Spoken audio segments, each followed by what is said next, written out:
한국의 핵무장론에 힘이 실리면서 전 세계 방송국 언론사들이 몰려와 충격에 빠졌습니다. 이게 모두 한국이 핵무장하면 겪게 될 후폭풍 때문이라는데요. 바로 알아보겠습니다. 구독과 좋아요 부탁드리며 불우이웃을 돕기 위해 끝까지 시청 부탁드립니다. 안녕하세요. 페니입니다. CNN에서 기자로 활동 중인 저는 매우 분주한 시간을 보내고 있어요. 특히 도널드 트럼프 대통령의 최근 발언은 우리 언론계에 큰 파장을 일으키고 있죠. 이런 파장이 계속되는 가운데 하버드 대학에서 미국 외교, 안보 분야의 최고 전문가인 볼턴 교수를 초청했다는 것이 아니겠어요. 볼턴 교수는 수십 년간 미군 육군 장교로 근무하며 군사전략 전문가로 이름을 날린 분이었죠. 저 역시 그의 강연을 절대 놓칠 수가 없었고 관련 기사를 작성하기 위해 빠르게 버지니아로 향했죠. 도착했을 때엔 이미 많은 사람들이 강연장에 모여 있었습니다. 그리고 볼턴 교수는 강의 첫 마디부터 생각지도 못한 말을 해오더군요.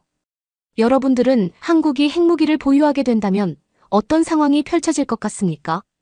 이에 대한 흥미를 보이는 사람들도 있을 것이고 반대로 두려움에 떠는 사람들도 있을 것입니다. 저는 오늘 미국의 영원한 우방국인 한국에 대한 이야기와 몇 가지 시나리오에 대해 이야기해 보려 합니다. 여러분들 모두가 아시다시피 최근 미국의 도널드 트럼프 후보는 한국에서의 주한미군 철수를 진지하게 고려 중이라고 말했습니다. 그는 미국인들이 내는 세금을 더 이상은 다른 나라를 위해 써서는 안 된다고 주장했고 한국이 핵무기를 개발하든 말든 상관하지 않을 테니 자신들의 나라는 직접 지키라는 논리를 펼쳤죠. 오늘 저는 조금은 한국의 입장에서 현 시점을 살펴볼까 합니다.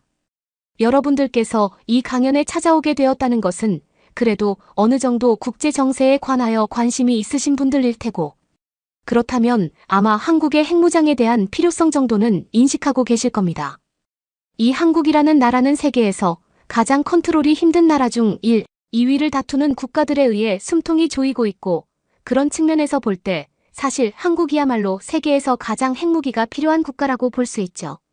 사실 미국의 핵우산은 제한적이기 때문에 순간적인 위협에 대한 즉각적인 대응도 몹시 어려울 뿐더러 특히나 주한미군이 전부 빠져나간 상황에서 핵무기가 없는 한국은 그야말로 바람 앞에 등불처럼 매우 위태로운 처지에 놓이게 될 것입니다. 그리고 우리 미국은 조금 솔직해질 필요가 있습니다. 오늘날의 미국은 최강국이지만 우리는 한 가지 중요한 현실을 직면해야 합니다.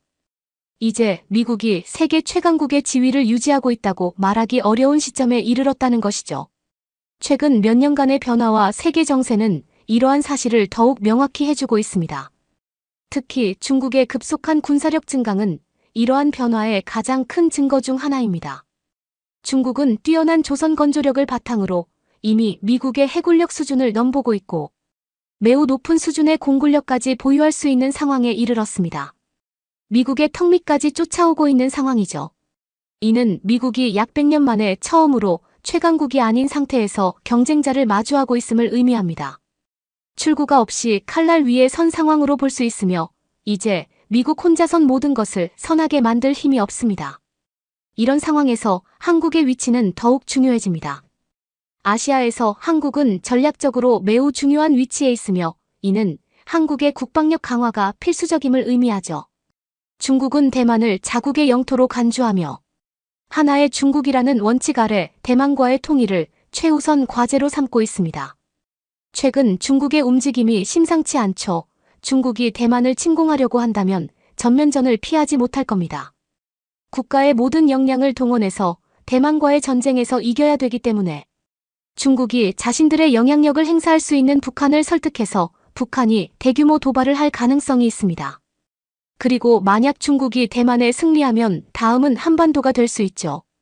한국 전쟁 때의 전례도 있지 않습니까? 일각에서는 대만은 물론 한반도 인근 해상에서 미국은 군사적 우위를 잃었다고도 보고 있습니다. 전쟁에서 미국이 이길지도 불확실합니다. 경제 제재는 효과가 없다시피 하죠. 대북 제재를 지속했지만 비핵화에 실패했고 이는 중국에도 마찬가지였습니다. 이러한 시점에서 본다면 트럼프 전 대통령의 미군 철수 발언은 한국의 독자적 핵무장까지 고려한 모든 카드를 테이블 위에 올려놓아야 한다는 결론을 도출하게 합니다. 여기서 저는 재미있는 가정을 한번 해볼까 하는데요. 바로 한국이 핵보유국이었다고 하면 어떻게 되었을까요? 핵확산금지 조약으로 인정을 받았느냐 못 받았느냐로 말이죠. NPT는 핵무기의 무분별한 제작을 막기 위해 1968년에 UN 총회에서 채택된 국제조약입니다. 현재 북한, 인도, 파키스탄, 이스라엘을 제외한 모든 나라가 가입하거나 준수할 것을 선언한 상태입니다. 이 NPT에 가입하면 핵무기를 만들어서는 안 됩니다. 그런데 이 NPT에 가입하고 있음에도 불구하고 핵 보유국인 나라들이 있습니다. 바로 미국, 러시아, 중국, 영국, 프랑스 5개국이죠.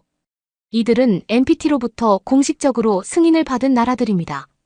하지만 이외의 다른 나라들이 핵무기를 개발할 경우 국제사회로부터 비난과 제재를 피할 수 없습니다.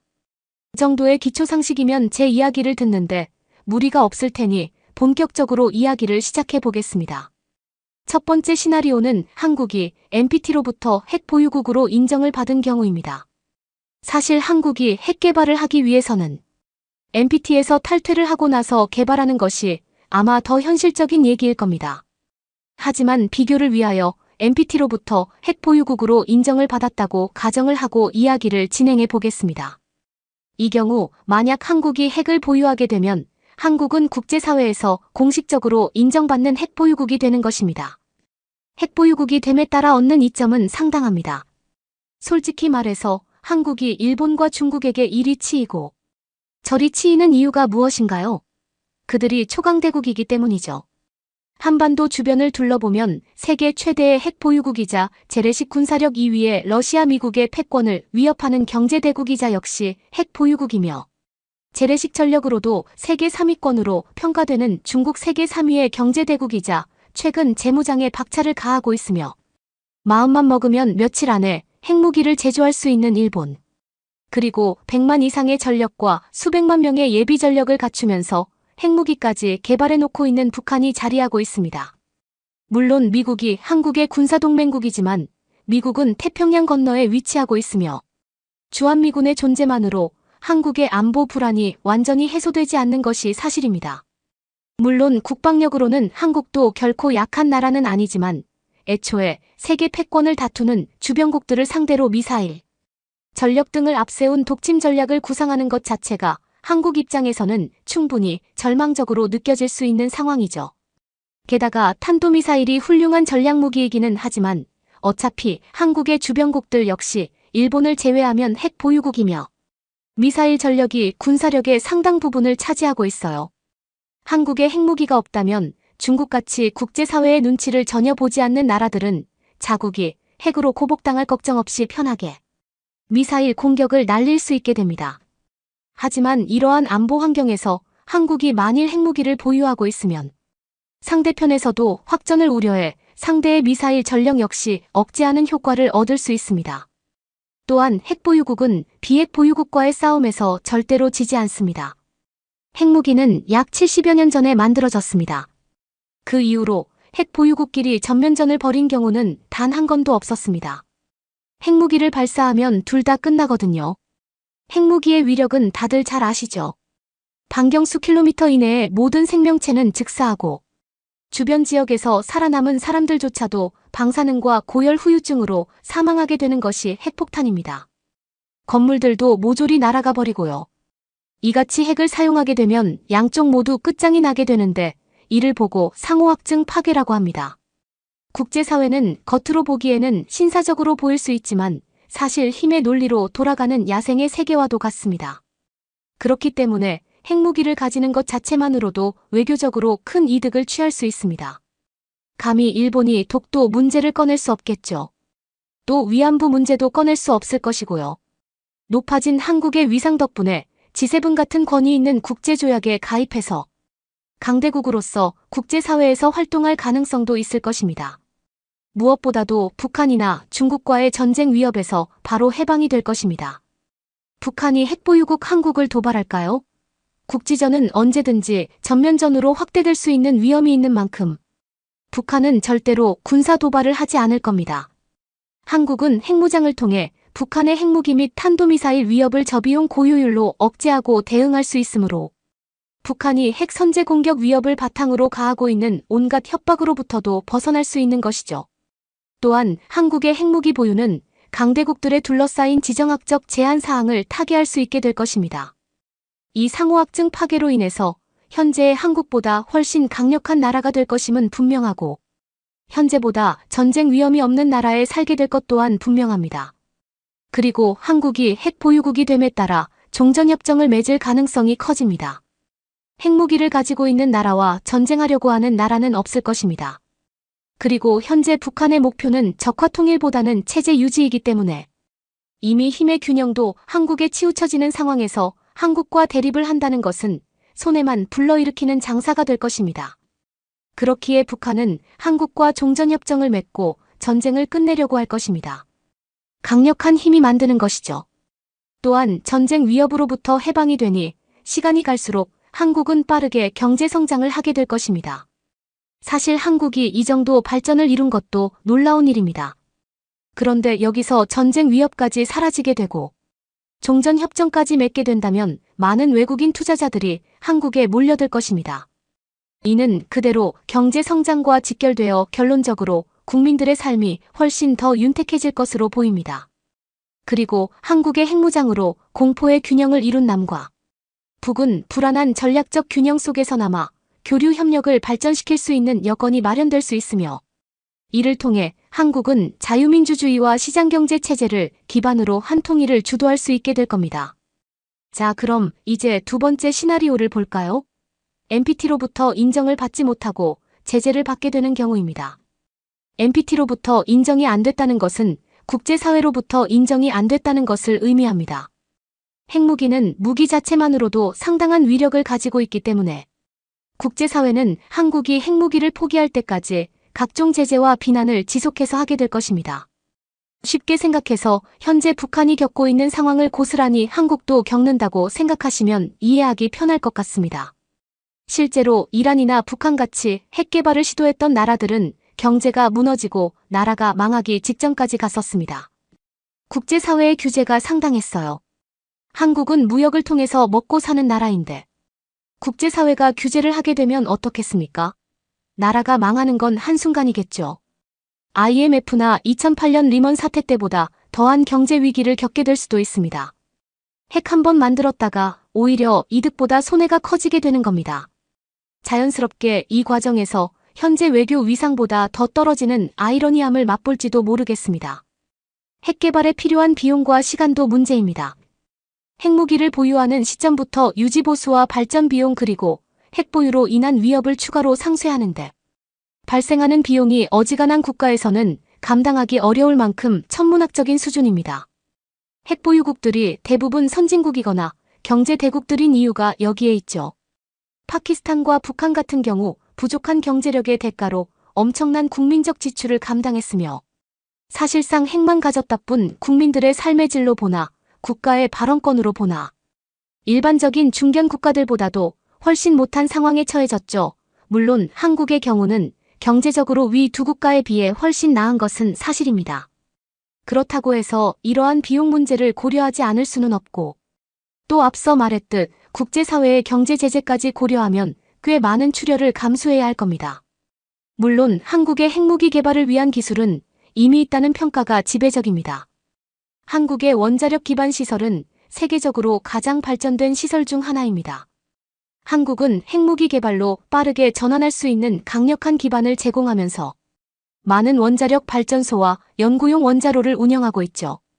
또한 한국원자력연구원과 같은 시설들은 이 과정을 빠르게 진행시키기 위해 필요한 기술과 전문 지식을 보유하고 있습니다. 그래서 굉장히 빠른 시간에 핵을 개발할 수 있을 거다라고 얘기는 하지만 그렇다고 한두 달 안에 뚝딱하고 나올 수는 없는 노릇이죠. 왜냐하면 핵무기를 개발하기 위해서는 먼저 핵물질의 생산과 무기화 과정이 필요합니다. 이 과정에는 플루토늄이나 고도로 농축된 우라늄과 같은 핵분열 물질의 확보가 필수적입니다. 한국은 현재 평화적 목적으로 사용되는 저농축 우라늄을 사용하고 있으나 무기급 핵물질로의 전환은 추가적인 기술적 도전과 국제사회의 감시 체계에 직면하게 될 것입니다. 또한 핵무기 개발에는 핵실험이 필수적인데 북한 같은 경우는 풍계리에서 여러 차례 핵실험을 했지만 한국은 어디에서 할 수 있을까요? 아마 이를 해결하는 것도 어려운 문제 중 하나일 거라는 게 국내외 전문가들의 의견이죠. 그리고 이외에도 핵 보유를 할 경우 기타 부정적인 요인도 발생할 텐데요. 핵 도미노 현상이라는 이론이 있습니다. 어떤 한 나라가 핵무장을 하게 되면 주변국들도 핵무장을 하게 된다는 이야기죠. 한국이 핵을 보유하는 순간부터 일본도 국제사회에서의 지위를 유지하기 위해 핵 개발을 시도하려 할 것입니다. 그리고 한국과 일본이 핵 개발을 하면 대만도 핵 개발을 시도하려 할 것이고요. 대만이 핵 개발을 시도하면 아래에 있는 필리핀이나 기타 동남아 국가에서도 핵 개발을 시도할 수 있습니다. 즉 아시아 전체가 핵 개발을 시도할 수 있다는 겁니다. 상당히 머리가 아파지는 상황이죠. 실제로 북한이 핵 개발을 하자 한국에서도 빠르게 핵무장론이 나왔다는 것을 고려한다면 한국이 핵 개발을 했을 때도 똑같은 상황이 주변국에서 발생할 수도 있을 것 같습니다. 또한 중국은 어떨까요? 중국은 한국의 핵 개발에 맞서 사드의 한국 배치에서 보여준 경제, 제재와는 차원이 다른 보복에 나설 것입니다. 중국과의 경제 교류 비중이 높은 한국으로서는 이 같은 상황에 큰 타격을 입을 수밖에 없는 거죠. 이렇듯 한국이 핵 보유국이 되기 위해서는 넘어야 할 관문들이 너무나도 많습니다. 현실적으로 한국이 핵무장을 한다는 것은 엄청난 저항과 고통을 수반하게 된다는 걸 의미하죠. 하지만 한국 국민들은 핵을 원할까요? 조사기관에 따르면 약 72% 국민들이 찬성한다고 하더군요. 하지만 위와 같이 단점도 충분히 많다는 것도 신중하게 함께 고려를 하고 응답한 것인지는 잘 모르겠습니다. 한국 핵 개발 시 두 가지 시나리오에 대해 한번 알아봤는데요. 사람마다 생각이 다르고 정해진 정답이란 건 없을 겁니다. 참고로 북한의 전술핵은 일반 핵무기와 달리 전투장에서 쓸 수 있습니다. 이렇게 되면 한국군의 첨단 재래식 무기는 하루아침에 종이호랑이 신세가 됩니다.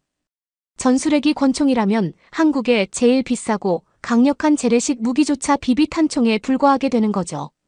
개인적으로 저는 한국의 핵우유를 지지하는 입장에 있습니다. 저는 이것이 한국과 미국 모두에게 좋은 윈윈 상황이라 보거든요. 늘 도사리고 있는 북핵 위협 속에서 한국의 핵무장에 대한 제가 생각하는 가장 좋은 방법은 수년 동안 차근차근 준비하다가 NPT 탈퇴를 전격 선언하고 몇 년 정도 경제 외교적 시련을 견딘 후 나중에 사실상 핵 보유국으로 묵인을 받는 것이 가장 좋은 방법일 것 같군요. 대한민국의 장기적인 국익을 생각하면 이것이 제일 좋은 방법으로 보여집니다. 사실 한국은 단 한 번도 다른 나라에게 피해를 준 적이 없습니다. 게다가 한국은 한국전쟁 이후 세계에서 가장 못 사는 나라 중에 하나였지만 세계에서 찾아볼 수 없는 이례적인 경제 성장으로 이제는 어려운 나라를 도와주기까지 하고 있습니다. 그리고 한국은 핵만큼이나 강력한 무기를 하나 더 가지고 있어요. 바로 K 컨텐츠죠. 조금은 생뚱맞은가요? 여러분 보세요. 약 10여 년 전 싸이라는 가수의 강남 스타일이라는 노래로 시작해서 현재 한국 문화의 영향력만큼은 핵폭탄급입니다. 백인 우월주의가 강한 유럽에서도 한국 문화에 대한 열풍이 엄청나게 불고 있습니다. 미국에서도 마찬가지고요. 한국 음식은 미국에서 없어서 못 팔 지경입니다. 문화란 사람을 하나로 묶어주는 역할을 하죠. 이건 아주 대단한 일이라고 생각합니다. 어쩌면 인류의 수건이기도 한 과제를 한국이 해내고 있는 걸지도 모르겠네요. 그런 한국이라면 핵보유국이 될 만한 충분한 자격이 된다고 저는 봅니다. 한국 국민 70% 이상이 원하는 핵보유국 트럼프 대통령의 발언이 이 염원의 불씨를 일으켰고 현재 정세를 보았을 때 머지않은 미래에 가능할 거라는 것이 제 생각입니다. 그렇게 파커 교수님의 강연이 끝났고 강연이 끝난 이후 저는 기자이기 이전에 미국의 한국민으로서 많은 생각을 하게 됐습니다. 때마침 어제 중국이 타이완 섬을 포위하는 훈련에 돌입했다는 소식이 전해지면서 긴장감이 고조되고 있는데요. 특히 타이완 동쪽 태평양 국면을 봉쇄해 3가지 생명선을 차단하겠다는 중점 목표를 공개 천명했죠. 유사시 미군의 군사지원 차단 타이완. 고위층의 탈출로 봉쇄에 더해 에너지 수입기를 막아 경제적으로 고사시킬 수 있다는 건데요. 이제 더 이상 세계 최강국이 미국이라는 가정하에 안보 정책을 세울 수는 없는 것 같습니다. 우리는 이 현실을 직시하고 가까운 미래의 한국이라는 동맹국의 국방력을 더욱 강화해야 할 필요성에 대해 인식해야 한다고 생각합니다. 여러분의 의견이 있으시다면 댓글로 부탁드리며 더욱 감동적인 다음 사연으로 넘어가겠습니다. 여기 한 베트남 여행사 대표가 휴가차 한국을 방문했다가 충격적인 진실과 마주하게 됐다고 하는데요. 그녀가 본 한국은 지금까지 관광객들에게 보여주던 그 한국이 아니었다고 합니다. 한국은 베트남인들에게 끔찍한 이야기를 했다고 하는데요. 그러자 베트남의 총리까지 한국에 대한 발언을 했다고 합니다. 대체 그녀는 무엇을 보고 들었길래 인생이 완전히 뒤바뀌었을까요? 지금부터 그 충격적인 이야기를 시작하겠습니다. 저는 항상 뭔가 다르게 하는 걸 좋아하는 사람이에요. 제 이름은 순파고 베트남에서 여행사를 운영하고 있어요. 그런데 저희 여행사는 조금 특별해요. 우리는 환경 친화적인 여행을 제공해서 사람들이 방문하는 장소를 더 깊이 이해할 수 있게 돕고 있어요. 관광객들에게 그 나라의 진정한 모습을 보여주는 게 정말 좋아요. 유명한 관광지만 돌아다니는 게 아니라 그 나라의 진짜 매력을 느낄 수 있도록 말이죠. 제가 가장 좋아하는 여행지 중 하나는 한국이에요. 그 나라는 뭔가 특별한 게 있어요. 마치 동시에 두세 개 들어가는 느낌이랄까요? 한쪽엔 번쩍이는 최신 건물들과 첨단 기술이 있고 다른 한쪽엔 수백 년 동안 이어져 온 고대 사원과 전통이 있어요. 그 둘이 자연스럽게 어우러지는 모습은 정말 놀라워요. 하지만 이번엔 다른 사람들을 위한 여행을 계획하는 게 아니었어요. 이번 여행은 오직 저를 위한 것이었죠. 오랜 시간 열심히 일하고 항상 바쁘게 살다 보니 이제는 쉬어야 할 때가 된 것 같았어요. 그래서 한국으로 가기로 했어요. 여행사 대표나 가이드가 아닌 그저 쉬고 탐험하고 싶은 한 사람으로요. 짐을 싸면서 설레는 마음과 함께 약간의 긴장도 느꼈어요. 웃긴 건 제가 여행자가 되니까 뭔가 다르게 느껴졌다는 거예요. 편한 신발은 꼭 챙겼어요. 한국에서 많이 걸을 걸 알았거든요. 작은 노트도 넣었어요. 비록 이번 여행이 휴가라고 해도 오랜 습관은 쉽게 사라지지 않더라고요. 항상 뭔가 흥미로운 걸 보면 기록하는 게 좋아요. 하노이에서 서울까지의 비행시간은 그렇게 길지 않았어요. 하지만 그 시간 동안 여러 생각을 했어요. 이번 여행은 어떨까? 과연 제가 진정으로 쉴 수 있을까? 아니면 계속 일 생각만 하게 될까? 이번에는 관광지 답사나 투어 계획 같은 일을 하지 않으니까 한국이 좀 다르게 보일까? 비행기가 서울에 착륙할 때 뱃속에서 설렘이 피어올랐어요. 공항은 사람들로 북적였고 여러 나라에서 온 사람들이 있었어요. 한국어, 영어, 중국어, 그리고 가끔 베트남어로 대화하는 소리도 들렸어요. 이런 이유로 제가 여행을 좋아해요. 여행은 다양한 사람들을 한데 모이게 하잖아요. 공항을 나서면서 깊은 숨을 들이마셨죠. 베트남보다 쌀쌀한 공기 속의 차. 매연과 어딘가에서 요리하는 맛있는 냄새가 섞여 있었어요. 첫 번째 목적지는 서울 중심부에 있는 호텔이었어요. 택시를 타고 시내를 지나가면서 창밖을 계속 바라봤어요. 거리는 정말 깨끗했고 모든 게 목적이 있는 듯이 움직였어요. 사람들은 빠르게 걸어가면서 대부분 휴대폰에 눈을 고정하고 있었어요. 제가 사는 한적한 도시와는 많이 다른 모습이었어요. 호텔에 도착하자마자 짐을 빨리 풀었어요. 빨리 탐험을 시작하고 싶었거든요. 전에 여러 번 서울에 왔었지만 이번엔 뭔가 달랐어요. 고객들을 위해 호텔이나 식당을 확인하려고 급하게 움직일 필요가 없었거든요. 제 시간을 쓰며 어디든 마음대로 다닐 수 있었죠. 먼저 인사동을 걷기로 했어요. 제가 서울에서 제일 좋아하는 곳 중 하나예요. 전통과 현대가 완벽하게 섞인 곳이거든요. 주요 거리에선 전통 공예품을 파는 가게들이 현대적인 카페 옆에 자리 잡고 있어요. 길을 걸으면서 가까운 사원에서 풍겨오는 향냄새와 신선한 커피향이 섞인 공기를 깊이 들이마셨어요. 전에 왔던 작은 찻집이 떠올라 그곳에 들렀어요. 주인이 저를 알아보고 반갑게 인사했어요. 순파 오랜만이에요.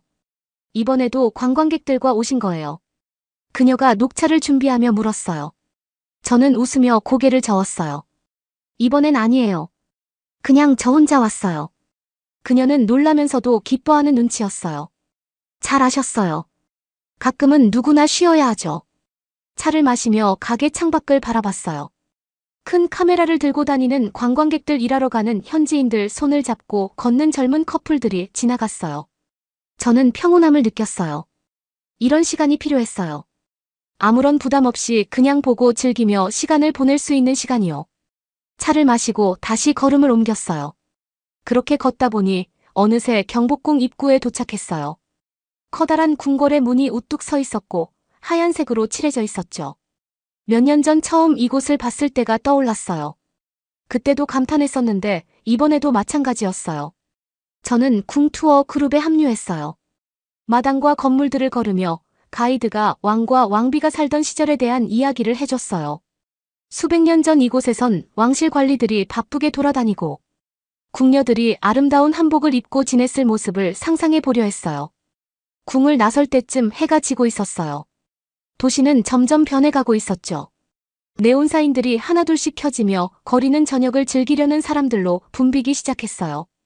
그때서야 배가 고프다는 걸 깨달았어요. 비행기에서 내린 이후로 아무것도 먹지 않았거든요. 골목 안쪽에 숨겨진 작은 식당을 찾았어요. 고기 굽는 냄새와 매운 김치 냄새가 입맛을 돋웠어요. 자리에 앉아 고기를 먹고 있는데 옆 테이블에 앉은 젊은 사람들이 베트남어로 이야기하는 게 들렸어요. 저 멀리 타국에서 제 모국어를 들으니 저도 모르게 미소가 지어졌어요. 그런데 자세히 들어보니 그들은 관광객이 아니었어요. 직장 얘기, 긴 근무 시간, 엄격한 상사에 대해 말하고 있었거든요. 아마 더 나은 기회를 찾아 한국에 온 베트남인 노동자들 중 한 명일 수도 있겠다는 생각이 들었어요. 한국식 바비큐를 먹으면서 우리가 보는 것 이상의 무언가가 항상 존재한다는 생각을 했어요. 한국으로 수많은 사람들을 보냈지만 여전히 배울 점이 많다는 걸 깨달았어요.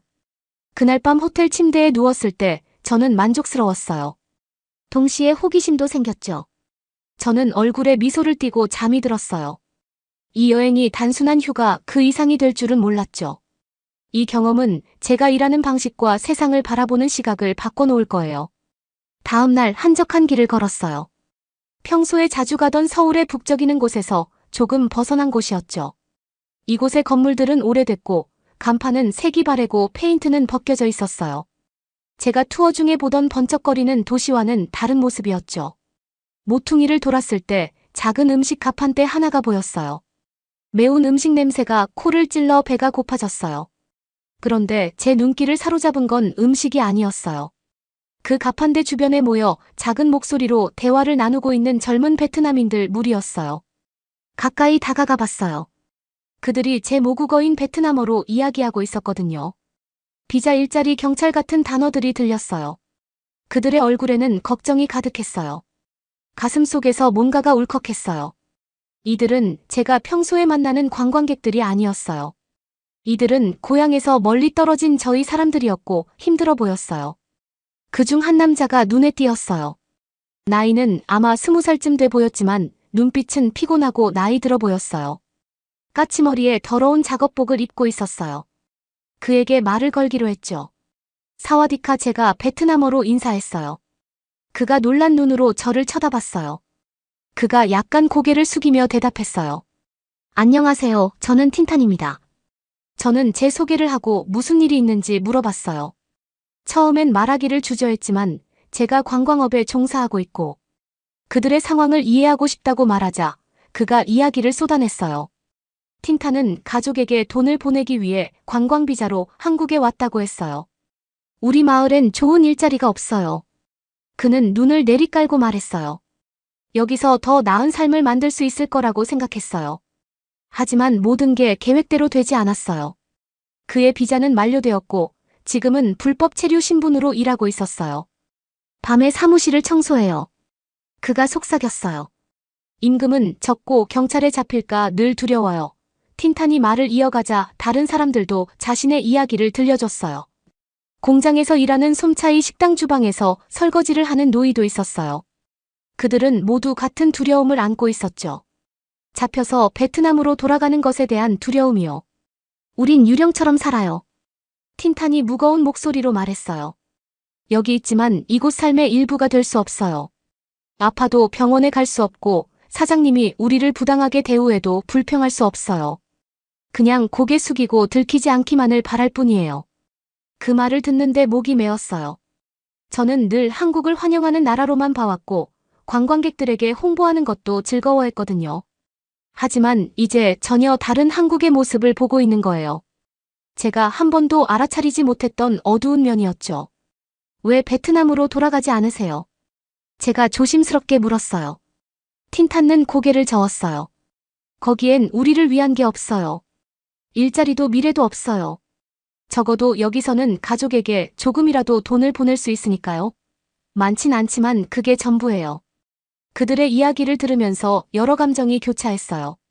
그들의 고통에 대한 슬픔, 그들의 상황이 불공평하다는 분노, 그리고 죄책감까지요. 저는 그동안 관광업에 몸담고 있었지만 틴탄 같은 사람들에 대해 한 번도 생각해 본 적이 없었거든요. 그들과 몇 시간 동안 이야기를 나눴어요. 그들은 자신들이 사는 비좁은 아파트, 긴 노동시간, 이민국 단속에 대한 끊임없는 두려움에 대해 이야기했어요. 한 사람 한 사람의 이야기가 저를 강타하듯 다가왔고 제가 얼마나 한국에 대해 무지했는지 깨달았어요. 해가 저물어 거리엔 긴 그림자가 드리워졌을 때 저는 떠나야 한다는 걸 알았어요. 하지만 그냥 이곳을 떠나면서 오늘 들은 이야기를 잊을 수는 없을 것 같았어요. 이 사람들, 제 동포들이 제 눈앞에서 고통받고 있었는데 저는 그동안 그 사실을 모르고 있었던 거예요. 틴탄과 다른 사람들을 바라봤어요. 그들의 얼굴에는 여전히 걱정이 서려 있었지만 동시에 누군가 자신들의 이야기를 들어준다는 희망의 빛이 엿보였어요. 모든 걸 다 해결해 줄 순 없겠지만 제가 조금 떨리는 목소리로 말했어요.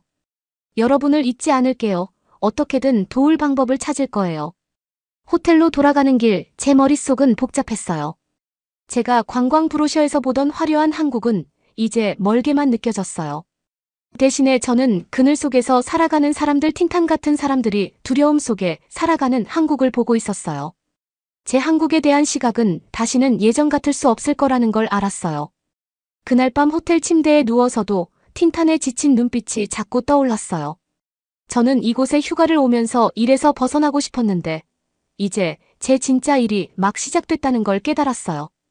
제가 항상 알던 한국과 방금 알게 된 한국의 간극을 메우기 위해 어떻게든 노력해야 했어요. 쉽진 않겠지만 틴탄과 그와 같은 사람들, 그리고 저 자신을 위해서라도 반드시 해내야 한다고 마음먹었어요. 다음 날 일찍 일어났어요. 호텔 로비로 내려가는데 뭔가 분위기가 달라졌다는 게 느껴졌어요. 보통은 신나게 떠드는 관광객들로 가득한 곳이었는데 이날은 웅성거리는 소리와 걱정 가득한 표정들만 보였거든요. 대체 무슨 일이 있는 건지 궁금했어요. 길 건너 작은 카페에서 커피 한잔 하기로 했어요. 라떼를 들고 아늑한 자리 하나를 찾아 앉았는데 문득 벽에 걸린 TV가 눈에 들어왔어요. 그 순간 가슴이 철렁 내려앉았어요. TV에서는 경찰들이 서울 곳곳의 공장과 식당을 급습하는 장면이 실시간으로 나오고 있었어요. 많은 사람들이 체포되고 있었고요. 화면 아래 자막엔 불법 체류자 단속, 베트남 출신 주민 대상이라는 문구가 떴어요. 눈앞의 광경이 믿기지 않았어요. 손이 떨려서 커피잔을 내려놓을 수밖에 없었어요. 어제 만난 틴탄과 다른 베트남인 노동자들이 생각났어요. 그들은 괜찮은 걸까요? 지금 그들도 체포되고 있는 걸까요?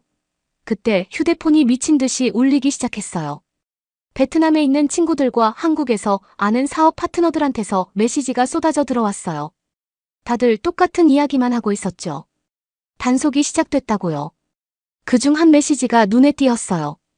오늘 서울에 도착하기로 한 고객에게서 온 거였어요.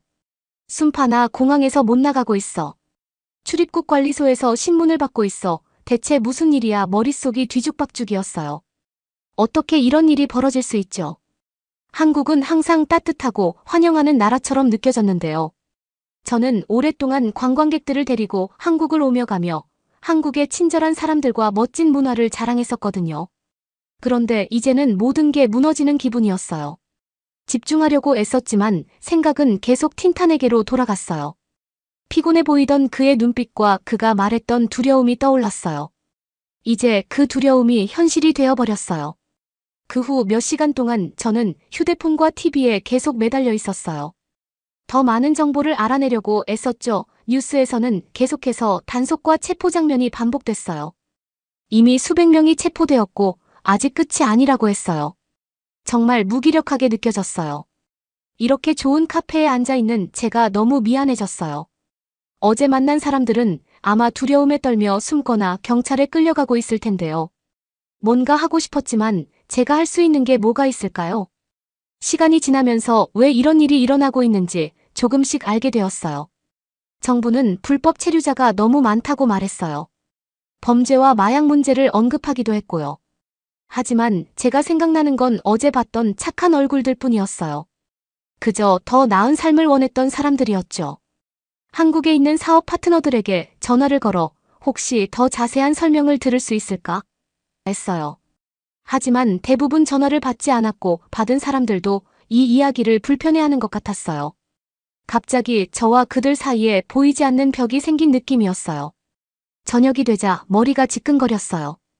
온종일 걱정하고 혼란스러워했더니 너무 지쳐버렸죠. 호텔로 돌아가는 길에 그동안 활기차고 신나 보였던 서울의 불빛들과 분주한 거리가 이제는 차갑고 낯설게 느껴졌어요.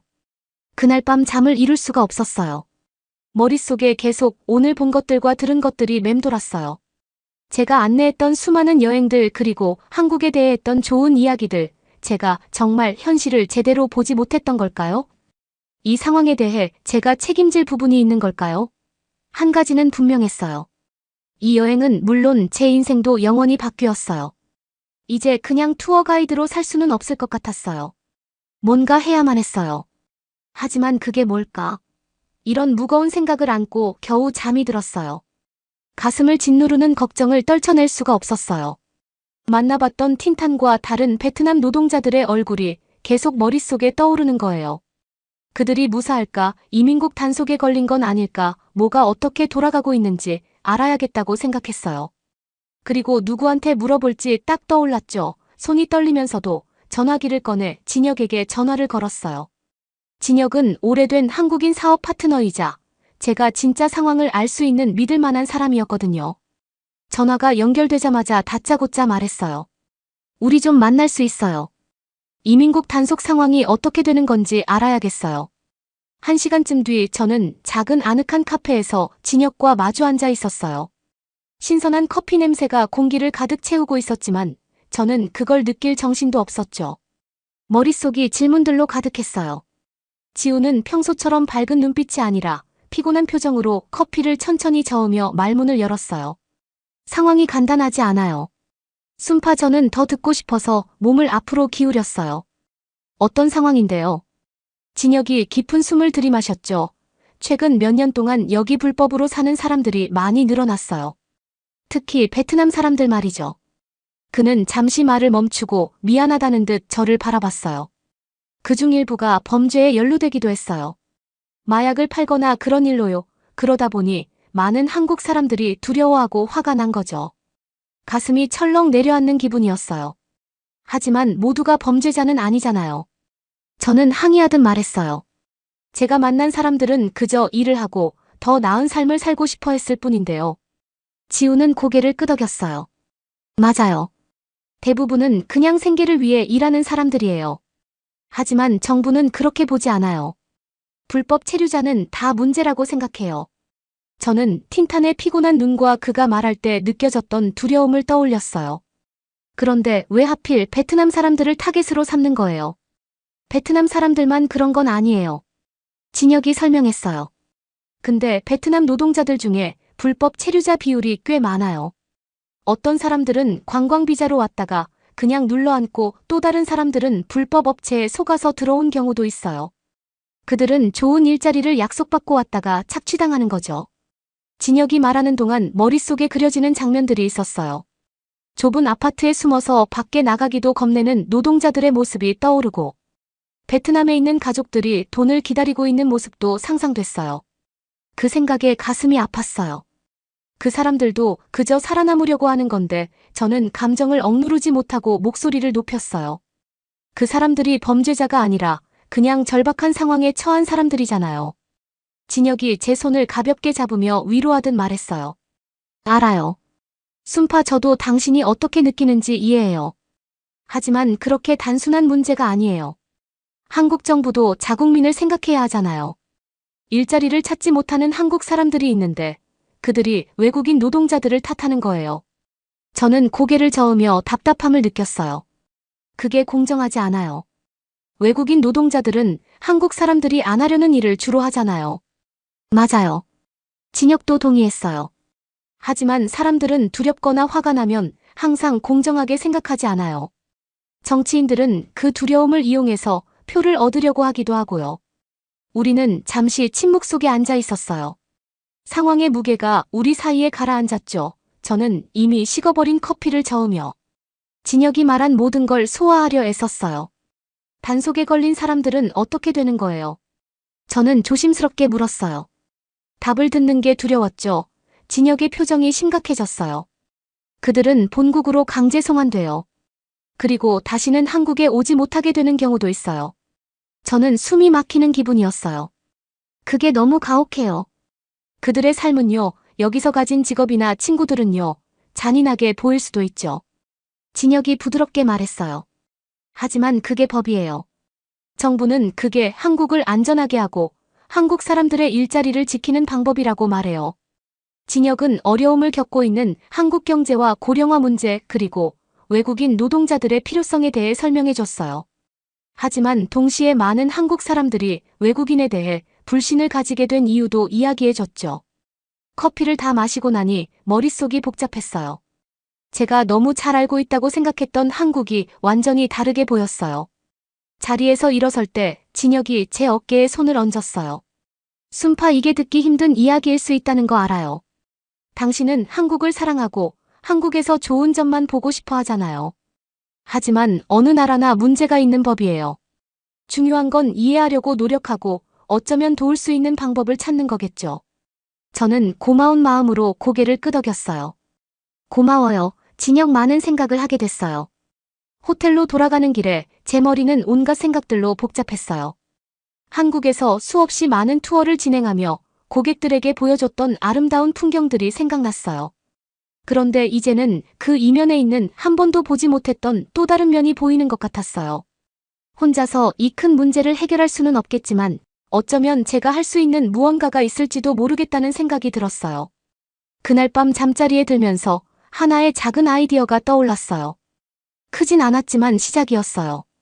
때론 그게 변화를 만드는 첫걸음일 수도 있으니까요. 한국을 계획보다 일찍 떠나게 됐어요. 머릿속이 온통 제가 보고 들은 것들로 뒤엉켜 있었죠. 비행기가 이륙할 때 창밖을 내다보니 서울이 점점 작아지고 있었어요. 계속해서 떠오르는 건 틴탄과 제가 만났던 다른 베트남 노동자들의 얼굴이었어요. 그들의 겁에 질린 얼굴과 슬픈 이야기들이 자꾸만 머릿속에 맴돌았어요. 베트남에 도착하자마자 곧장 사무실로 갔어요. 책상에 앉아 벽을 바라봤는데 그 벽에는 한국에서 미소 짓고 있는 관광객들의 사진이 가득했죠. 예전엔 그 사진들을 보면 뿌듯했는데 이제는 제가 얼마나 많은 걸 몰랐는지 상기시켜줄 뿐이었어요. 이대로는 안 되겠어. 저도 모르게 혼잣말을 했어요. 그때 저희 비서가 문을 살짝 열고 고개를 들이밀었죠. 라리타 씨 괜찮으세요? 그녀가 물었어요. 저는 천천히 고개를 끄덕였어요. 응 괜찮아 하지만 이제부터 여기 많은 게 바뀔 거야. 그 후 몇 주 동안 제대로 잠을 못 잤어요. 밤중에 자꾸 새로운 생각들이 떠올라서 깨곤 했거든요. 낮에는 전화도 많이 하고 여러 번 회의도 했어요. 어떻게든 변화를 만들어 내겠다는 다짐을 했어요. 먼저 베트남에서 해외로 나가고 싶어하는 노동자들을 돕는 단체에 연락을 했어요. 그들은 틴탄 같은 사람들이 왜 베트남을 떠나는지, 어떤 문제에 직면하는지 더 자세히 알려줬어요. 많은 사람들이 베트남에서 좋은 일자리를 찾을 수 없어서 한국으로 간다는 걸 알게 됐죠. 그들은 가족에게 돈을 보내기 위해서 그곳으로 가고 싶어 했어요. 그 다음엔 한국에 있는 친구 진혁에게 전화를 걸었어요. 외국인 노동자들을 돕는 단체들을 소개해줄 수 있어 그가 조금 놀랐지만 도와주겠다고 했어요. 진혁을 통해 서류 미비 노동자들을 위한 쉼터를 운영하는 사람들과 이야기를 나눴어요. 그들의 이야기를 듣고 눈물이 나기도 했죠. 다친 노동자들이 병원에 갈 수 없었던 이야기 장시간 일했는데도 임금을 받지 못한 사람들 듣기 힘든 이야기였지만 알아야 한다고 생각했어요. 또 많은 자료들을 읽었어요. 이민법과 노동자의 권리에 대해 공부했죠. 내용이 복잡해서 이해하기 쉽지 않았지만 끝까지 파고들었어요. 꼭 이해해야 했으니까요. 이 모든 조사를 마치고 나니 회사 운영 방식을 바꿔야 한다는 걸 확신하게 됐어요. 이제 단순히 한국의 아름다운 부분만 보여줄 순 없었어요. 전체 이야기를 전해야 했죠. 모든 직원들을 모아 큰 회의를 열었어요. 제가 계획을 설명하자 몇몇 직원들은 걱정스러운 표정을 지었어요. 이러다 손님을 잃는 거 아니에요? 한 직원이 물었어요. 그럴 수도 있어. 저는 솔직하게 대답했어요. 하지만 옳은 일을 해야 해. 우리는 먼저 투어 프로그램을 바꾸기로 했어요. 이제 저희와 함께 한국을 여행하는 사람들은 궁궐이나 쇼핑거리만 보는 게 아니에요. 지역 커뮤니티 센터를 방문해 외국인 노동자들을 만나 그들의 이야기를 듣기도 해요. 또 관광객과 노동자가 함께 요리를 하고 음식을 나누는 요리 수업도 마련했어요. 이렇게 서로 대화를 나누며 이해할 수 있는 기회를 만들었죠. 그리고 책임감 있는 여행에 대해 가르치는 새로운 프로그램도 시작했어요. 한국에 가기 전에 그 나라의 역사와 현재 이슈에 대해 배우는 시간을 가지는 거예요. 현지 문화를 존중하는 방법이라든지 돈을 어디에 쓰는 것이 중요한지 같은 이야기들도 나누죠. 하지만 이걸로는 부족했어요. 틴탄 같은 노동자들도 돕고 싶었거든요. 그래서 베트남과 한국의 여러 단체와 협력했어요. 그 결과 해외에서 안전하고 합법적으로 일할 수 있는 방법을 교육하는 프로그램을 만들었어요. 또 한국에 있는 베트남 노동자들이 도움이 필요하거나 조언을 구할 수 있도록 컬라인을 설치했죠. 이 과정이 쉬웠던 건 아니에요. 기존 고객 중에는 변화가 마음에 들지 않는 사람들도 있었거든요. 그들은 그저 여행에서 즐거움을 느끼고 싶지 심각한 문제에 대해 배우고 싶지 않다고 했어요. 처음엔 사업이 줄어들기도 했어요. 하지만 조금씩 상황이 변하기 시작했어요. 새로운 고객들이 저희 방식을 좋아하기 시작했죠. 그들은 저희 투어가 더 진솔하고 의미 있다고 말해줬어요. 어떤 사람들은 외국인 노동자들을 만난 것이 여행 중 가장 인상 깊었다고 하기도 했어요. 한국에서 돌아온 지 약 3개월쯤 지났을 때 저에게 큰 보람을 느끼게 해준 메시지가 도착했어요. 틴탄에게서 온 것이었죠.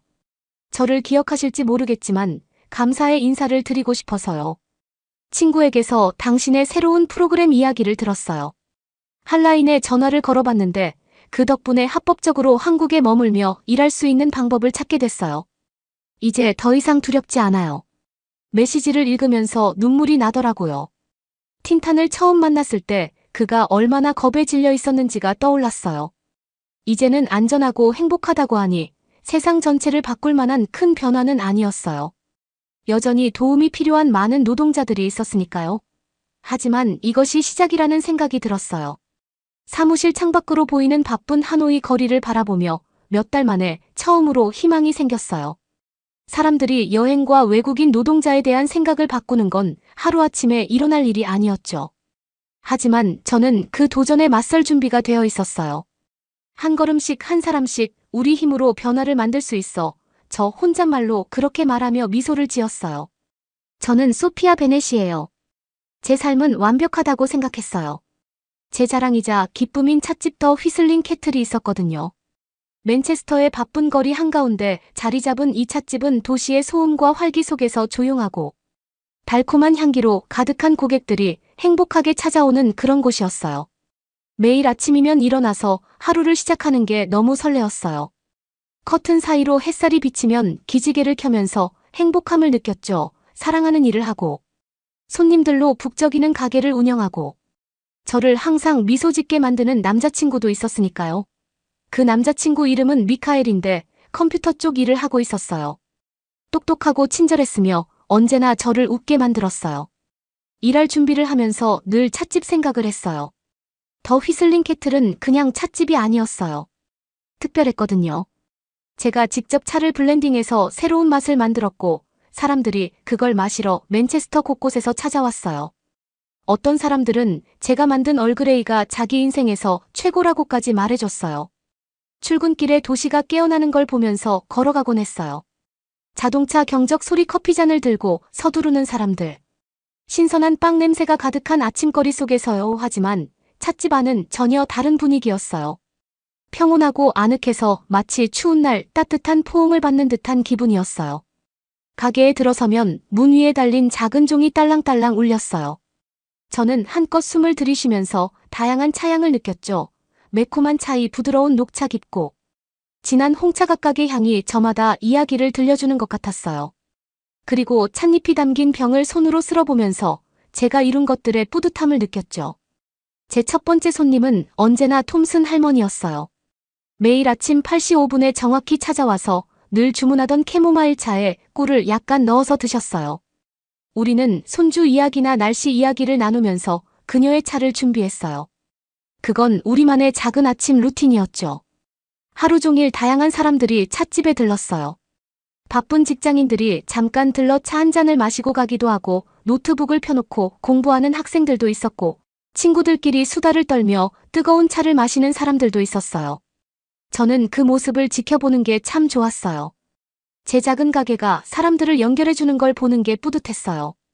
하지만 하루 중 가장 기다려지는 순간은 언제나 미카엘이 찾아오는 시간이었어요. 점심시간에 환한 미소를 지으며 들어오면 내가 제일 좋아하는 티마스터는 어때 하면서 저에게 가볍게 입을 맞췄어요. 우리는 그날 있었던 일들을 나누고 스콘을 하나씩 나눠 먹었죠. 그 몇 분 동안은 세상이 완벽하게 느껴졌어요. 미카엘은 큰 IT 회사에서 일했어요. 그는 항상 새로 나온 기기나 멋진 앱에 대해 이야기했죠. 제가 그의 말을 완전히 이해하는 건 아니었지만 그가 열정적으로 설명할 때 반짝이는 눈빛과 손동작이 너무 귀여웠어요. 가게를 닫고 나면 우리는 종종 함께 저녁을 준비했어요. 새로운 레시피를 시도해보기도 하고 실수할 때는 서로 웃기도 했어요. 때로는 그냥 배달 음식을 시켜서 소파에 앉아 영화를 보며 서로 꼭 붙어있곤 했죠. 그런 단순한 순간들이 저에겐 너무나 소중했어요. 삶은 정말 좋았어요. 제 찻집도 있고 가족 같은 손님들도 있고 미카엘도 있고 그 이상 바랄 게 없었죠. 그러던 어느 날 미카엘이 저에게 출장을 가야 한다고 했어요. 바로 한국으로요. 저도 미카엘도 한 번도 가본 적 없는 나라였죠. 우리는 인터넷으로 검색해보면서 높은 빌딩들과 복잡한 거리 사진을 보았어요. 흥미롭긴 했지만 맨체스터와는 확실히 다른 느낌이었어요. 저를 꼭 안아주며 말했어요. 금방 돌아올 거야. 저는 그가 필요한 물건들을 챙기는 걸 도와줬어요. 그가 출발 준비를 할 때 저는 조금 긴장되기 시작했어요. 우리가 사귀기 시작한 이후로 이렇게 오래 떨어져 있어 본 적이 없었거든요. 하지만 그런 감정은 꾹 참았어요. 미카엘에게 이건 중요한 기회였으니까요. 그가 잘 됐으면 좋겠다는 마음뿐이었어요. 그가 떠나기 전날 밤 우리는 특별한 저녁 식사를 했어요. 제가 그가 가장 좋아하는 음식인 로스트 치킨을 요리했어요. 우리는 그의 출장에 대해 이야기했고 그가 볼 것들과 먹어볼 음식들에 대해 상상했죠. 미카엘은 들뜬 모습이었지만 한국 자체에 대해서는 크게 신경 쓰지 않는 것 같았어요. 그저 또 다른 출장일 뿐인 것처럼 보였어요. 보고 싶을 거야. 제가 공항에서 그와 작별 인사를 하며 말했어요. 나도 보고 싶을 거야. 미카엘이 마지막 키스를 해주며 대답했어요. 하지만 금방 돌아올 테니까. 가게에서 따뜻한 차 준비해놓고 기다려줘. 저는 그가 보안 검색대를 지나가는 걸 지켜봤어요. 자랑스러우면서도 조금은 슬프고 왜인지는 모르겠지만 살짝 불안한 감정도 들었어요. 그가 완전히 시야에서 사라질 때까지 손을 흔들고는 집으로 돌아가려고 몸을 돌렸어요. 더 휘슬링 캐틀에서 나를 기다리고 있을 차들이 있었죠. 미카엘이 없는 동안에도 일상은 계속될 거고 2주 후에는 모든 게 다시 원래대로 돌아올 거라고 생각했어요. 그렇게 믿었죠. 배가 이상하게 뒤틀리는 느낌을 무시하려고 했는데 도저히 사라지지가 않더라고요. 미카엘이 한국에 대해 말할 때마다 그러니까 요즘엔 거의 항상 그랬죠. 저는 점점 작아지는 기분이었어요. 그냥 한국을 좋아하는 게 아니라 완전히 집착하는 것 같았거든요. 미카엘이 여행을 다녀오기 전까지만 해도 그는 그냥 제 귀엽고 평범한 남자친구였어요. 컴퓨터 관련 일을 하면서 여유 시간엔 저랑 같이 영국 드라마를 보고 제 가게에서 새로 나온 차를 시음해보거나 공원을 산책하곤 했죠. 그런데 이제는 한국 얘기밖에 안 해요. 어느 날 아침 일어나서 부엌에 갔더니 미카엘이 뭔가 국 같은 걸 끓이고 있더라고요. 집안 전체에 낯선 냄새가 가득했어요. 이게 뭐야? 눈을 비비며 물었죠. 된장찌개야. 미카엘이 눈을 반짝이며 말했어요. 한국 전통 음식이야. 밤에 만드는 영상 봤거든. 끓고 있는 냄비를 쳐다봤어요. 냄새가 강하고 익숙하지 않았어요. 아침으로 먹으려고 목소리에 의문을 담지 않으려 했는데 쉽지 않았어요. 응, 한국에서는 아침으로도 국을 먹는다고 해 멋지지 않아 고개는 끄덕였지만 속으론 우리 평소에 먹던 토스트랑 잼은 어디 간 거지라는 생각이 들었어요. 그게 시작이었어요. 얼마 지나지 않아 집안에 온갖 낯선 냄새와 소리가 가득 찼어요. 미카엘이 한국어를 배우기 시작하면서 샤워할 때나 설거지할 때마다 안녕하세요. 좋은 아침입니다라고 연습하는 소리가 들렸어요. 그리고 쌀밥을 만들기 위해 밥솥을 사더니 매 끼니마다 밥을 먹기 시작했어요. 예전엔 영국 간식들로 가득했던 찬장에 이젠 김과 고추장 같은 한국 음식 재료들이 쌓이기 시작했어요. 고추장은 맵고 붉은 소스였는데 미카엘은 그걸 거의 모든 음식에 넣었죠. 어느 날 밤 차가게에서 늦게 집에 들어왔더니 미카엘이 TV에 푹 빠져 있었어요. 사람들이 요리하는 프로그램이었는데 전부 한국어로 진행되는 거였어요. 이게 뭐야? 미카엘 옆에 앉으면서 물었어요. 블랙 앤 화이트 셰프라는 프로그램이야. 눈을 TV에서 떼지 않고 대답했어요. 정말 대단해 소피야. 저기 봐. 저 접시 플레이팅 하는 거 봐. 저도 보려고 했는데. 무슨 말인지 하나도 알아듣지 못했어요. 음식은 예뻐 보였지만 전부 너무 낯설었어요. 시간이 지나면서 미카엘이 멀어지는 기분이 들었어요. 우리는 예전엔 모든 걸 함께 얘기했는데 이제는 한국 얘기만 하려고 하더라고요. 한국 음식, 한국 기술, 한국 패션 끝이 없었어요.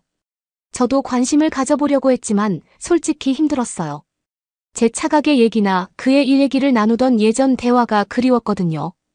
어느 토요일엔 우리 둘이 같이 농산물 시장에 가기로 했었어요. 그게 우리만의 전통이었거든요. 주간식 재료를 함께 고르고 새로운 차 블렌드도 시도해보곤 했으니까요. 그런데 미카엘을 깨우러 갔더니 벌써 옷을 다 입고 문을 나서려는 거예요. 어디 가는 거야? 놀라서 물었어요. 아, 깜빡했네. 미카엘이 신나서 말했어요. 오늘 한국어 모임이 있어서 가보려고 해. 가슴이 철렁 내려앉았어요. 그런데 농산물 시장은 기억나게 해주려 했죠. 미카엘이 살짝 미안해 보였어요. 다음 주에 가면 안 될까? 이 모임은 한 달에 한 번밖에 없거든. 고개를 끄덕이면서도 실망을 감추려 했어요. 그가 떠나고 나니 더 외로워진 기분이 들었죠. 그날 밤 미카엘이 또다시 넷플릭스로 한국 프로그램을 보고 있을 때 더 이상 참을 수 없었어요. 결국 속에 있던 말이 터져나왔어요. 왜 그렇게 이거에 집착하는 거야? 목소리가 약간 떨렸어요. 혹시 다른 사람이 생긴 거야?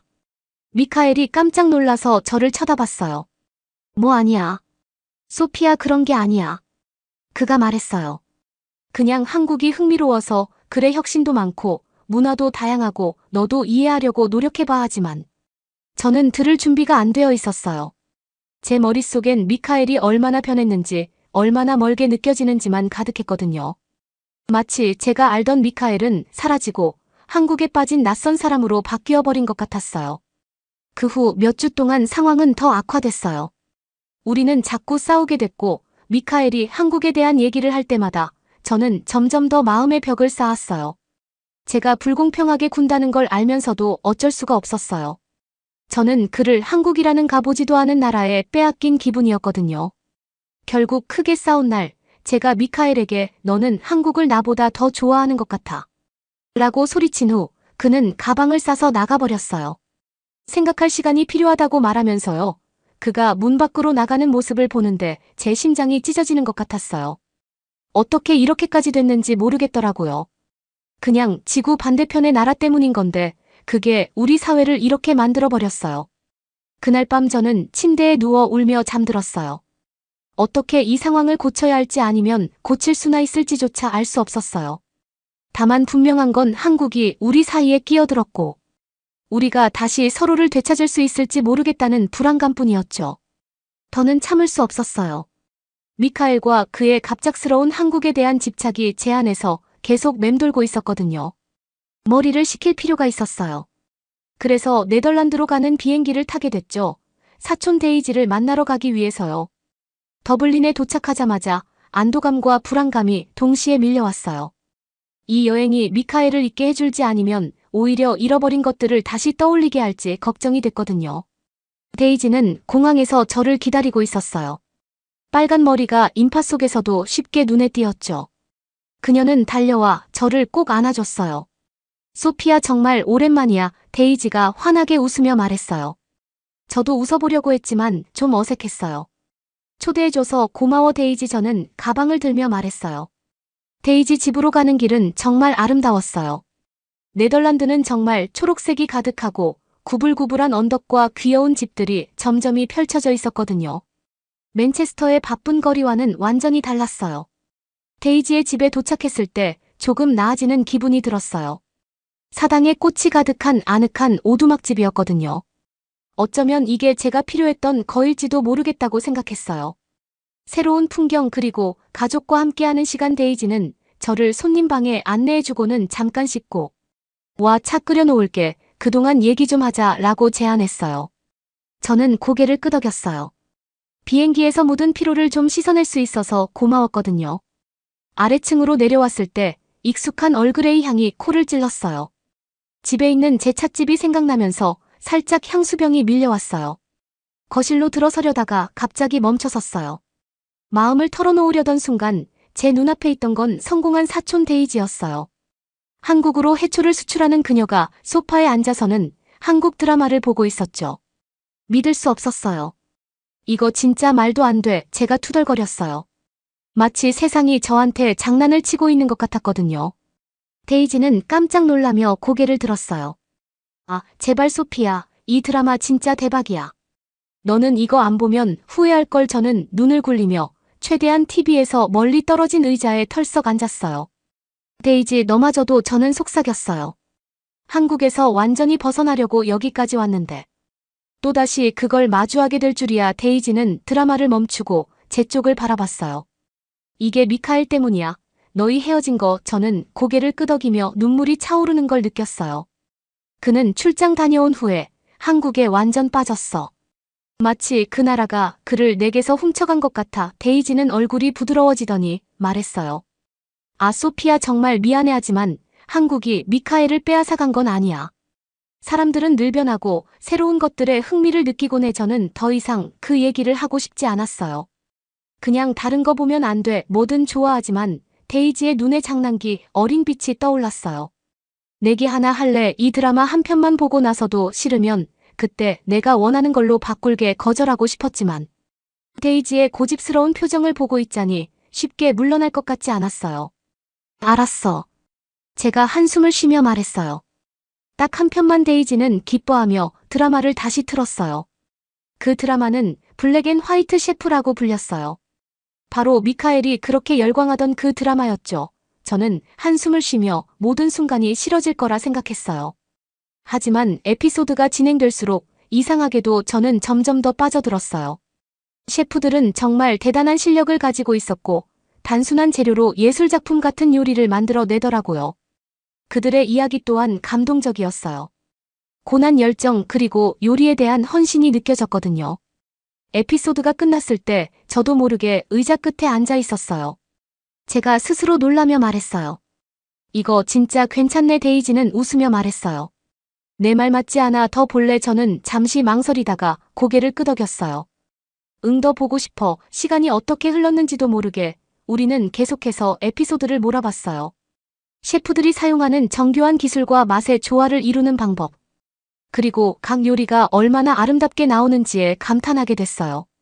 그 모습이 제 차를 만드는 방식과도 닮아 있었어요. 언제나 완벽한 블렌드와 프레젠테이션을 추구하듯이요. 드라마를 보는 동안 데이지는 자신이 한국으로 해초를 수출하는 일에 대해서도 이야기해줬어요. 그 이야기를 듣다 보니 처음으로 한국과 그 문화를 진심으로 궁금해하게 됐어요. 있잖아. 데이지가 에피소드 사이에 말했어요. 한국은 차 문화도 엄청 발달했어. 수백 년 동안 이어져 내려온 멋진 다래도 있거든. 저는 그 얘기에 눈이 번쩍 뜨였어요. 정말 더 얘기해줘. 데이지가 한국의 다래에 대해 설명해줄 때 복잡한 감정이 들었어요. 아직도 마음 한구석은 미카엘 때문에 아팠고 한국을 그와의 이별과 연결짓고 있었어요. 하지만 동시에 호기심도 생기고 살짝 설레는 느낌도 들었어요. 그날 밤 침대에 누워있을 때 제 머릿속은 온통 뒤엉켜 있었어요. 미카엘에 대한 생각, 한국에 대한 생각, 차에 대한 생각. 그리고 제가 얼마나 빨리 무언가를 판단했는지에 대한 생각들이 떠올랐죠. 질투와 두려움이 저를 새로운 경험으로부터 닫아버린 걸 깨달았어요. 앞으로 어떤 일이 일어날지는 모르겠지만 한 가지는 확실했어요. 저는 한국에 대해서도 제 자신에 대해서도 더 알아가야 할 게 많았어요. 미카엘과 헤어진 후 처음으로 미래가 살짝 기대되기 시작했거든요. 잠이 들기 직전 저는 하나의 결심을 했어요. 내일은 데이지에게 비빔밥 만드는 법을 가르쳐달라고 해야겠다고요. 드라마에서 봤던 그 요리요. 작은 발걸음일지 모르지만 시작은 시작이니까요. 이 새로운 마음가짐이 저를 어디로 데려다 줄지 누가 알겠어요. 한국 생각을 멈출 수가 없었어요. 정말 이상했죠. 예전엔 한국과 관련된 건 다 싫어했거든요. 그런데 데이지랑 요리 프로그램을 보고 나서 뭔가가 변했어요. 그 생각들을 떨쳐내려고 했지만 자꾸만 떠오르더라고요. 이 문제를 정면으로 마주해야겠다고 결심했어요. 깊이 숨을 들이쉬고 런던에 있는 유명한 한국 찻집을 가보기로 계획을 세웠죠. 기차를 타고 가는 내내 너무 긴장됐어요. 혹시 나쁜 기억들이 떠오르면 어쩌지 혹시나. 내가 또 싫어하게 되면 어쩌지 찻집에 들어서자마자 순간 얼어붙었어요. 제가 기대한 거랑 완전 달랐어요. 그곳은 너무나 조용하고 평화로웠거든요. 마치 다른 세상에 들어온 것 같았어요. 잔잔한 음악이 흘러나오고 공기는 달콤하고 약초 향이 가득했어요. 화려하고 아름다운 옷을 입은 여자가 환한 미소로 절 맞아줬어요. 그녀는 그 옷이 한복이라고 했어요. 전통적인 한국 의상이라고 하더라고요. 마치 역사책에서 막 튀어나온 사람처럼 우아해 보였어요. 어서 오세요. 그녀가 부드럽게 말했어요. 편하신 곳에 앉으세요. 저는 창가 쪽 작은 테이블을 골랐어요. 의자는 낮고 편안했어요. 주위를 둘러보니 모든 게 눈에 들어왔어요. 벽에는 산과 꽃이 그려진 아름다운 그림들이 걸려 있었고 몇몇 테이블에는 작은 나무들이 심어진 화분들이 있었어요. 나중에 알고 보니 그 나무들은 분재라고 하더라고요. 찻집의 주인이 제 테이블로 다가왔어요. 그녀의 움직임은 정말 우아했어요. 마치 춤을 추는 것 같았죠. 그녀는 무릎을 꿇고 테이블 위에 쟁반을 놓았어요. 그 위에는 작은 컵들과 작은 찻주전자 제가 본 적 없는 도구들이 놓여 있었어요. 저희의 녹차다도를 체험해 보시겠어요? 그녀가 물었어요. 저는 아무 말도 하지 못하고 고개만 끄덕였어요. 괜히 실수로 뭔가 잘못 말할까봐 걱정됐거든요. 그녀는 차근차근 자신이 하는 모든 것에 대해 설명해줬어요. 목소리는 부드러웠지만 분명했어요. 한국의 다도에서는 모든 움직임에 의미가 있어요. 그녀가 말했어요. 우리는 균형 존중 그리고 조화를 중시해요. 저는 그녀가 차잎을 조심스럽게 재는 모습을 흥미롭게 지켜봤어요. 물 온도가 얼마나 중요한지도 알려줬어요. 너무 뜨거우면 차가 쓰고 너무 차가우면 차 맛이 잘 우러나지 않는다고 하더라고요. 차를 따르며 그녀는 차의 역사에 대해서도 이야기해줬어요. 이 차는 제주도에서 온 거예요. 그녀가 말했어요. 제주는 깨끗한 공기와 비옥한 토양으로 유명하죠. 그 차잎들이 그런 좋은 것들을 다 흡수한 거예요. 그녀는 제게 아주 작은 컵을 건넸어요. 손바닥 안에 딱 들어올 정도로 작았어요. 향이 정말 놀라웠어요. 신선하면서도 약간 달달한 느낌이었죠. 마시기 전에 색깔과 향을 먼저 감상해보세요. 그녀가 조언했어요. 저는 그녀가 말한 대로 했어요. 차는 아주 연한 녹색이었어요. 그리고 향은 마치 봄 같았어요. 신선한 풀과 꽃 냄새가 났죠. 드디어 한 모금을 마셨을 때 저는 깜짝 놀랐어요. 전혀 쓰지 않았거든요. 차 맛이 깨끗하고 상쾌했어요. 끝맛은 약간 달콤했어요. 동시에 마음이 차분해지면서도 정신이 맑아지는 느낌이었어요. 찻집 주인은 제 반응을 보고 미소를 지었어요. 차는 단순한 음료가 아니에요. 그녀가 말했어요. 차는 자연 역사 그리고 자기 자신과 연결되는 방법이에요. 차를 마시면서 조금씩 이해하기 시작했어요. 이건 단순히 음료에 관한 게 아니었어요. 작은 것들을 소중히 여기는 시간 전통과 존중을 중요하게 생각하는 문화. 그리고 단순함 속에서 아름다움을 찾는 것에 관한 거였죠. 맨체스터에서 바쁘게 살던 제 삶을 떠올렸어요. 항상 급하게 움직이고 항상 스트레스를 받았죠. 마지막으로 이렇게 무언가를 진정으로 즐겨본 게 언제였나 싶더라고요. 갑자기 어디선가 익숙한 웃음소리가 들렸어요. 고개를 들어보니 심장이 뻗는 것 같았어요. 방 저쪽에 미카엘이 앉아 있었거든요. 여러 사람들과 이야기하며 웃고 있었어요. 그는 정말 행복하고 편안해 보였어요. 우리 눈이 마주쳤고 그 순간 모든 게 멈춘 것 같았어요. 그의 눈에서 놀라움을 봤어요. 그리고 또 뭔가 있었어요. 슬픔 후에 뭐였는지 잘 모르겠어요. 나가고 싶었어요. 도망치고 싶었죠. 하지만 무언가 저를 자리에 붙들어 놓았어요. 하차가 주는 평온함 때문일지도 모르겠고 아니면 다른 이유가 있었을지도 몰라요. 어쨌든 저는 자리에 남아서 천천히 깊게 숨을 쉬었어요. 미카엘을 힐끗 쳐다보면서 앉아있자 갑자기 깨달음이 확 왔어요. 정말 잘못 생각했더라고요. 두려움과 질투 때문에 눈이 멀었어요. 아름다운 무언가를 이해해보려는 시도조차 하지 않고 밀어냈던 거예요.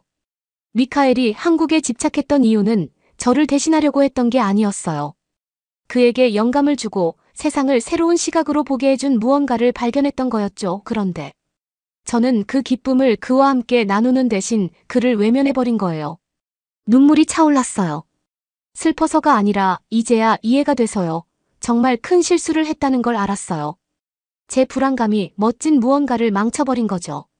차를 다 마시고 나서 결심했어요. 과거는 바꿀 수 없지만 미래는 바꿀 수 있다고요. 제 마음을 열고 미카엘을 사로잡았던 그 문화를 배워보겠다고요. 어쩌면 그와 다시 연결될 수 있는 길을 찾을지도 몰라요. 찻집을 나서는데 몇 달 만에 마음이 가볍게 느껴졌어요.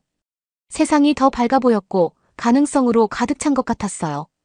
저는 새로운 여정의 첫걸음을 내딛었고 앞으로 어디로 저를 이끌지 정말 기대됐어요. 다음 날 아침 눈을 떴는데 뭔가 달라진 기분이 들었어요. 심장은 빠르게 뛰고 있었지만 전처럼 화나거나 질투해서가 아니었어요. 이번엔 긴장과 희망 때문이었죠. 이제 내가 뭘 해야 할지 분명히 알았거든요. 핸드폰을 들고는 화면을 멍하니 5분쯤 바라봤어요. 화면에 미카엘의 이름이 떠 있었는데 손가락이 그 위에서 떨리면서 망설였어요. 그러다가 깊이 숨을 들이쉬고 전화를 걸었어요. 따르릉 따르릉 따르릉 여보세요. 미카엘의 목소리가 들렸는데 약간 놀란 듯 했어요. 아마 내가 전화할 거라곤 생각 못했나 봐요. 안녕 미카엘, 제가 거의 속삭이듯 말했어요. 우리 얘기 좀 할 수 있을까? 잠깐 정적이 흘렀고 순간 미카엘이 전화를 끊을지도 모른다는 생각이 들었어요. 하지만 이내 그가 말했어요. 물론이지 소피아, 무슨 일인데? 다시 한번 깊이 숨을 들이쉰 후 말을 꺼냈어요. 사과하고 싶어. 말이 쏟아지듯 나왔어요. 마치 고장난 댐에서 물이 터져 나오는 것처럼요. 내가 잘못했어. 미카엘, 정말 많이 잘못했어. 내가 이해하려고도 안 하고 성급하게 판단해버렸어. 마음을 닫아버렸어야 하는데 오히려 열어야 했어. 정말 미안해. 또다시 정적이 흘렀어요. 저는 숨을 참으며 그의 대답을 기다렸어요. 와, 소피아, 미카엘이 마침내 말했어요. 무슨 말을 해야 할지 모르겠네. 고마워. 이렇게 말해줘서 가슴에 있던 무거운 짐이 내려가는 느낌이 들었어요. 한국에 대해 말해줄 수 있어? 제가 물었어요. 그러니까 정말로 왜 그곳이 너한테 그렇게 특별했는지 알고 싶어. 그렇게 미카엘이 이야기를 시작했어요. 그는 서울의 분주한 거리를 이야기했어요. 고궁들이 고층 빌딩 옆에 서 있는 모습, 길거리에서 지글지글 익어가는 불고기 냄새와 추운 밤에 먹는 달콤한 호떡의 맛까지요. 전통을 존중하면서도 미래를 받아들이는 사람들 이야기도 했어요. 그곳 사람들은 뿌리를 지키면서도 별을 향해 나아가는 법을 찾은 것 같아. 그가 말했어요. 목소리에 설렘이 가득했어요. 정말 영감을 받았어. 소피아, 나도 내 삶에서 그 균형을 찾고 싶어졌어. 그의 이야기를 들으면서 제 안에서도 무언가가 변하기 시작했어요. 제가 쌓아올린 마음의 벽이 조금씩 허물어지기 시작했거든요. 제가 얼마나 고집을 부리며 중요한 걸 놓치고 있었는지 깨달았어요. 미카엘, 그가 이야기를 마쳤을 때 제가 말했어요. 더 배우고 싶어. 우리 다시 시작할 수 있을까? 잠깐의 침묵이 흘렀고 곧 미카엘이 부드럽게 웃으며 말했어요. 나도 좋을 것 같아. 소피아, 정말 좋을 것 같아. 그 후 몇 주 동안 우리는 천천히 관계를 다시 쌓아갔어요. 마치 벽돌 하나하나를 쌓아 올리듯이요. 우리는 함께 한국어 수업을 신청했어요. 매주 화요일과 목요일 저녁이면 나란히 앉아 익숙하지 않은 소리를 내며 버벅거리다가 서로의 실수에 웃곤 했어요. 주말에는 한국자 문화를 체험하러 갔어요. 차를 다루는 차사들의 우아한 몸짓을 보며 감탄했어요. 하나하나의 움직임에 의미가 담겨 있는 듯 보였어요. 그걸 보면서 제가 운영하는 찻집에서 차를 우려내는 모습과 자연스레 연결되는 느낌이 들었어요. 예상치 못한 연결이었죠. 또한 우리는 매주 월요일마다 한국의 밤이라고 부르는 날을 만들었어요. 함께 한국 음식을 만들어 먹었는데 주방은 엉망이 되기 일쑤였지만 그래도 재미있었어요. 처음 만든 김치는 완전 실패했어요. 고춧가루를 너무 많이 넣었거든요. 하지만 연습할수록 점점 나아졌어요. 어느 날 저녁 비빔밥을 아주 성공적으로 만들어 놓고 소파에 앉아 있는데 미카엘이 미소를 지으며 말했어요. 있잖아. 소피아, 그가 말했어요. 내가 한국 문화에 이렇게 흥미를 가질 줄은 몰랐어. 저는 웃었어요. 나도 몰랐어. 그래도 눈을 뜨길 잘한 것 같아. 배울 것도 많고 탐험할 것도 많잖아. 몇 주가 지나면서 저는 우리의 한국 모험을 점점 더 기대하게 되었어요. 이제 더 이상 단순히 음식이나 언어 때문이 아니었어요.